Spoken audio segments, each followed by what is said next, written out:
presents today exceptional guests in the house, the Mystic Midway folks, the founders, producers of the most amazing, surprising, colorful, vivid events in San Francisco, Skot, Levkoff, and Marty Caplan.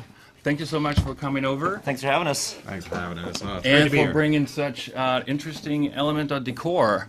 I remember first seeing you at Mission Control, early 2000s. I heard about you more and more frequently in the past 6 years. And the Mystic Midway is on everybody's lips, especially last year. Burning Man picked up on the idea. How did that come about? What is the Mystic Midway tradition specifically about? What is your take on it? The Mystic Midway is an immersive theater project that mixes realities in service of giving players and participants magical, mystical experiences. Yeah, we create immersive environments as events, and we drop into lots of different events. And as you'll see a little later in the show, we've been all over the country and sometimes the world, sort of making amazing experiences where people really connect. That's what we like to do. And historically, what is the Midway? Well, the Midway is the part of a circus or carnival where the rides and the sideshows and the games would occur, and you're going to run into characters and other guests at the carnival.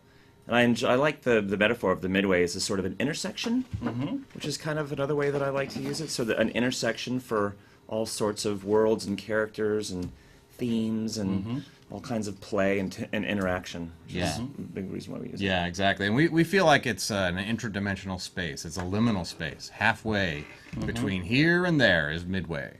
And more recently, you had an experiment out in the field, in the city. Tell us a little bit more about what the Midwayville concept is and where you guys are at with that particular experiment. Well, Midwayville was Mystic Midway's first unique dedicated offering for the public in San Francisco. We held it at Soma Street Food Park, and we played for 3 consecutive Fridays to over 1,000 people. Right. And it was a completely immersive theatrical environment with our amazing Midwayville ensemble, and we had games, social games, shows, and guests would interact with characters, earning story currency, and then they would spend their story currency on unlocking features of the park and leveling up the park. So the whole experience played like a live-action video game. Right. And so everything in the park was based on participation with the guests, interacting with the characters, unlocking shows and content, and leveling up in their quest for the gold fire. Do you have that currency in every manifestation of your recent shows, or is this like a specifically Midwayville element? The story currency, or the story bucks as we're now calling them, we came up with the convention for Stories of Gold Edwardian Ball this year at the Regency in January, and then we took it down to LA for Edwardian Ball down south, and then it worked so effectively, and it was really such a wonderful tool for kind of eliciting response and play and participation with the guests that we've really adopted it now as sort of a core game mechanic for social interaction. Things don't work, we chuck them out, but the story currency really works, so we're going to really adopt this moving forward. Well, it certainly is a very efficient icebreaker. Icebreaker, exactly. And this bill here is a wonderful example of it. That's a testimony to the artists. Yeah. Yeah, to the amazing artists we work with. We worked with Lee Harvey Roswell on this edition. We had character work from Nico Salazar on the new Midwayville currency. Marty did some of the layout. Rachel Gray did some of the layout. My friend Becca, she worked on some of the fonts. So these fonts are hand-drawn. They're not actually taken, from offline. So we just love bringing art to represent the spirit. Extraordinary of the Midway. graphics. There's mention of a board game in some of your press release or announcements, or I think it also was part of the metaphor that you were going after in the Midwayville. Is there a board game coming out from Skot Levkoff? Absolutely. We've been working on sort of a home game version of the Midway now for several years. And part of what we're doing with the live events is playtesting the mechanics and the characters and the narratives that will all go into the products that people can buy. So people can throw their own Mystic Midway parties, their own events, I see. anywhere, yeah. And these cards are kind of the first one of the first elements of the home game that we've been working on. Playing Yep. like they would play Monopoly. Yeah, we Or will have they- a table board version created by Ted Nafee. Uh-huh. Yeah, it's a beautiful Yeah. first iteration. Yeah, and one thing that we try and do with the Midway is really have a microcosm, macrocosm element to it, where the board that you'll have at home, you'll also encounter at the live event. The characters come to life at the event in various scales, and then at home, they're your little pieces that you use. And then these are really tool sets to connect with your friends. A lot of times you'll get a board game and it's only got one game in it. Right. The stuff that we have for our home experience is using cards, using a board. You use the money. You use small trinkets. There's various levels of items that let you play different games with different sort of focus about what you're exploring together, whether you're just doing something light and fun, or you're actually going to go deep and really have a meaningful investigation into some aspect of, your shadow or something like that with your friends. Right. It's really all about stories.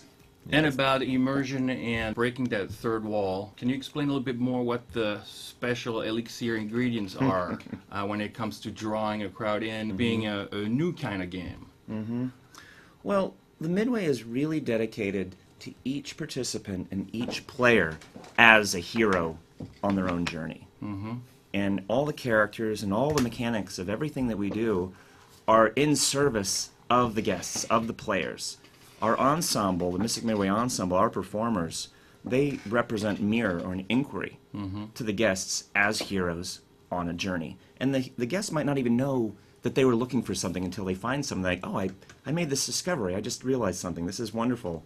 And then they get to share that, and they get to take that with them into their lives. So that's very much one of the elements that we're really dedicated to. Right. Yeah. How large is the community? Because the Mystic Midway is a nonprofit organization of artists, designers, all sorts of skills involved. How large is that community group at the moment in terms of active participants in the core group? So the Mystic Midway is affiliated with Independent Arts and Media. Just a shout out to Independent Arts and Media. Woo! Thank you. Yeah, thank you. And we are a community of probably around 100 folks now. We have a core community of about 50 or 60 that we're working with, artists, makers and builders and performers and graphic artists. And they're really, they're just amazing people. And their passion and their skill and their artistry are really responsible for the quality of experience that guests encounter when they come into the Midway. Midwayville was such an example of that.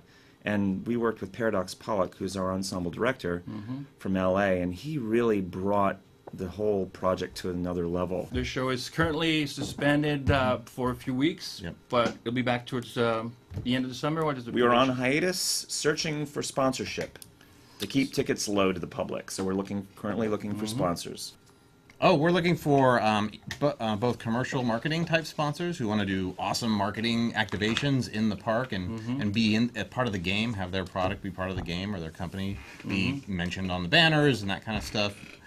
Or we can take charitable donations that are purely philanthropic, and we will shout out, of course, the donors in that way. So we can do both. Really, we need to get a few on board, and then we will be able to launch Midwayville again with even more interesting innovations based on the experimentation and results we got from the first 3 shows. And you guys do also corporate events off-site. Yeah, we have our first corporate party experience with UX Week coming up on August 9th at Summer Street Food Park. So that'll be our first inaugural Midwayville offering for a corporate client, which we're really Excellent. excited about. Well, let's watch a little bit of that video. Come one, come all, ladies and gentlemen, roll up, and come away. Worlds of mystery and wonder awaits in the Midway.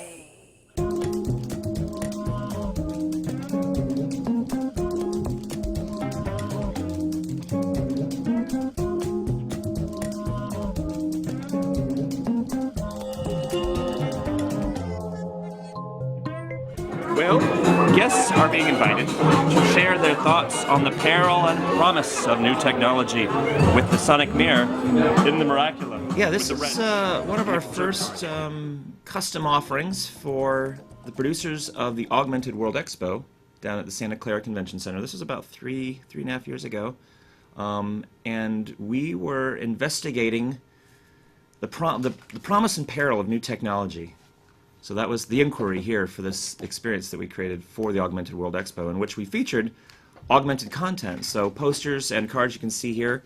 Guests are using an app that allows them to see projected hologram characters, i.e. Pokemon Go, which uses AR technology. It's the same technology as in that. Yep, same technology. Yeah. And you guys have within your team that sort of capability. Yes, when we can do it. We were sponsored by Med.io, who were kind enough to give us the software that let us do it. We also have drones. That is a airship that is a helium balloon guided by a drone. So the power of stories. The power of stories. Sorry, of course. Fueled by the power of stories. Because it only flew when the wishes of those who participated in the event. Were loaded on board and lifted it up. Powered the Mysticon Codex, which you see here, this strange lucite sculptural pyramid. Yes. That was top projected, and it came to life, and all the pieces came together. The guests would explore the environment, find the pieces of the Mysticon Codex, which were fueled with their stories. They'd assemble it, and the energy would go into the airship, the Wonder, and the Wonder would sail around the hall of Santa Clara. It's always about storytelling, right? Whether you have an old-fashioned book or the latest app, if you don't have any content or story, then people don't relate or engage with it. Tell us a little bit more about your stories. Skot, Marty, where I guess come from in this production vision? What feeds you? Well, that's a question. Where's the story when we met? Oh well, we met at a vampire ball. It's like 1995. Long ago. Yeah. Basically, Skot and I met and just knew that I needed to know him because he had a performance at this vampire ball called, what was it called? Court of the Black Lotus. The Court of the Black Lotus, and it was just incredible. Like never seen anything like it. Costume characters, doing a show that was just equal parts creepy and gorgeous. It was just great. So we hit it off and started working together, doing a lot of different things. Carnamundi comes to mind, which was a multi-week run that happened at the Anon Salon back in the day. Even that informs what we do even today, I think. Carnival Funhouse. Yeah. So the Anon Salon was one of the triggers. Yes. Oh, yeah. And that was at the old Folsom. Yeah, shout out to Joe and location? Marcia. Absolutely. Yeah, I worked with them. I started working with them in 1990. Yeah. At the Glass House parties, at the 5 Foot Tongue parties. Yeah. Inspired by Mark Petrakis, Cobra Lounge. Remember that? But professionally, like in default reality, I'm a video game producer. So I run video game teams and make games. And you inject that technology in this world, in the interactive version of the game. That is your contribution to it? It's so fluid. I mean, we've been working together for so long. It's hard to say. But really, the interesting stuff that always happens when it's a combination of traditional theatrical, amazing spectacle, and the technology that supports that. Right. Like, it's the people form and the contents. and then the technology. It's an opera, basically. It's a omnivorous media. Well, anything that inspires and gives people permission to step into the story and to become part of the narrative. That is one of our goals. And here we're watching Edwardian Bowl scenes from Mark Day's video. So that's another element that enabled your explosion these past 3-4 years, is the experiments at the Edwardian Ball. Yeah, we're very grateful to Justin Katz and Mike Gaines and all the crew at the Edwardian Ball that they've been allowing us to experiment with our weirdo brand of social theater up there now at in the lodge, and each year it changes, it morphs, it evolves, and that's been a big part of the origin story of the Midway. Oh, there's one of our airships flying around. Yeah. the Wonder flying around the hallway. So yeah, shout out to Edwardian Ball. And then you have an event coming up at the Westerveld, a Russian Embassy House, another San Francisco classic, where some Kenneth Anger film was shot. Part of Loose Horizon was shot. That's right, where that lion claw mark is Yeah, still Anton present. LaVey's Tiger. Are you going to play on that historical heritage of the house for that event coming up Saturday the 30th of July, right? Yeah, I'd like to think that we're keeping the magic alive, you know? Yeah. We're very grateful to Jimmy Siegel, Yeah. who's the owner of the Westerveld, for making it available to us as a fundraiser to help keep Mystic Midwayville alive. And we're going to be producing an immersive experience for guests, the lucky few that come. We have a few tickets left. It's immersive theater and entertainment with Trixie Carr, Honey Bunny, Sean Lee, JD, Limelight, Dangerous Puppets, Larissa Archer, Daniel Briggs. Like, it's a whole magical potpourri, and it's like kind of in honor of Midsummer and just preserving the creative magic. Also, we were talking about your presentation at a tech event in August. Oh, yeah. Tell us a little bit more about that. When is it? What is it? It's the UX Week UXweek.com. conference. Yeah, so go to uxweek.com and get your tickets. We're going to be doing a lecture at the end of the event, and we're going to open the August event 12th? with the party. So August 9th. we'll sort of do some fun stuff at the party for the Midwayville game system. And we are innovating again with a game system that will be taken by the attendees through their entirety of the rest of the conference. And then at our lecture, we will summarize and talk about what happened over that time. And yeah, and be like, hey, did this work? Did it not work? Because they're experienced designers. Right. So we're like, hey, what worked? What didn't work? Like, Right. it's such an exciting opportunity. And how do you live the juggling between like the old school San Francisco and the new tech industry? You're right in the middle of that game. How do you live it? What is your hope and dream for the collaboration between these two factions? Well, we're dancing on the edge of a razor right now, and creative culture in San Francisco is disappearing. It's not in danger of disappearing. It's disappearing. Venues are closing. A lot of my colleagues have been driven out. They can't afford it, and people are innovating less and less because it's so expensive. So our invite to the Medicis of the San Francisco Bay Area. I mean, that's where the Is money for to this get comes involved. from, right? Like we have these amazing artists that we've been working with to make this stuff, and we pay them for this, right? We pay all our performers what we can, Right. But we do the best we can. It's not much, but it's keeping people working. Like so many of our ensemble and artists are, we're grateful to them, and they're like, I don't get to do what I get to do when I work with you guys because I'm just surviving otherwise. Because in Midwayville is in service to what we call a gold fire, and the gold fire is the expression of community spirit, of altruism, of kindness, of getting involved with something and making it better than you found it, like contributing to the social good, like giving back in some way, so that it's like other people can enjoy it, and when we're gone, Yeah. Great. And that's why I'm so stoked you guys showed up, because I'm Absolutely. going to for do having the us. same with media. Yeah, thank you. I love to. we're giving you a pendant. Oh. You're getting the storyteller. Oh, wow. Because you're telling stories here I am Yes. telling stories. with your medium. we go. You're getting a pendant so from the proud. Midway, from the Royal Order of Of the Midway. the Jesters. Hear the trumpets. I love it. I love it. We'll roll up the red carpet for And you. red carpet. I don't show up for anything less. Of course, of course. Thank So you we'll much see you for guys having us. soon. And everyone, stay tuned to Mystic Midway website, mysticmidway.com. MysticMidway.com. Signing off. Cheers.